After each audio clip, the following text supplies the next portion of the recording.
He showed up in a huge way, and he started just revealing his truth to me in ways that,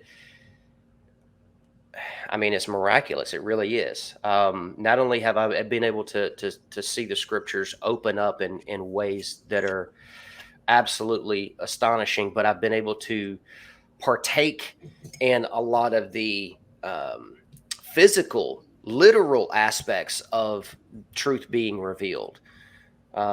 Just speaking of creation, for example, one of the things I really enjoy doing is teaching children about creation and how we have Yep. evidence of a flood versus evolution and millions of years and stuff like that. I think I showed you guys at a recent event some of those Oh, those are fossils that I had. amazing. Yeah, Yeah, share some of that. That was amazing. If you got some yeah, I got a couple. visuals, I got a couple here. that So that that was an evolution debunk. Check. yeah, yeah, big time. So this, and actually, this is a small Oh, one. hold on, let This me make it full screen. this is a small one. This is what's called a megalodon tooth. Um, I'll give you a little comparison there for size. That thing's pretty Um, massive for what it Actually, is. this is a small one compared to Oh what we my found. goodness! Wow. So this one's a little bit bigger. It's just not complete.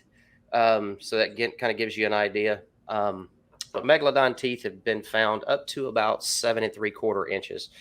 And what that means is this, just to give you an idea of scale for size. By the way, the pretty side, this is the back side of the tooth. They're actually in the mouth like this because the teeth hold the food in, right? Anyway, um, so the way you measure is you take the longest side and you measure from tip to the bottom of the root here, and whatever that length is, every inch of tooth represents 10 foot of shark.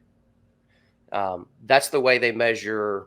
They're able to measure sharks based on the teeth that we find currently. So as long as that same thing applies from back then, which we can only assume that it did, a 4-inch tooth would represent a 40-foot shark, right?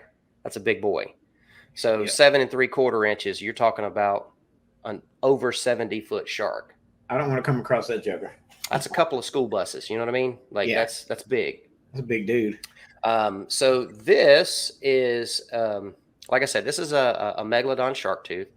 This is what's called an angustidon, which is pretty cool, which supposedly is the predecessor to megalodon. This one is supposedly 20 million years old. This one is supposedly 30 million years old. In human beings, they say we've got a maximum of maybe 100 to 200,000 maximum years of being alive as far as humans are concerned. That's their evolution theory, right? But it's funny that I found not only these two teeth together, which they should be separated by many layers if that was true, but I also found this in the exact same location. These What is that, Kyle? all three of these were stacked on top of one another. This is an Indian arrowhead. Uh-oh, Houston, we have a problem. We got a big problem, right? So how do we have maximum 200,000 years? Wait, where'd you find these at?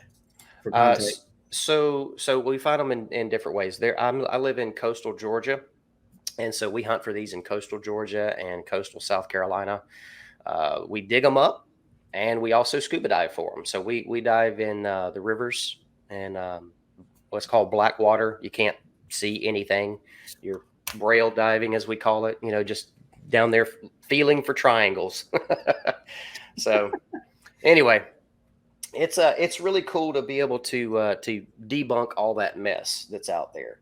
So you found an arrowhead with a supposed million-year-old, or sorry, let me do the cross again. Millions and millions of years ago. Shark teeth. Yep, all three of them were layered together. They were stacked on top of one another. So that's not possible with evolution.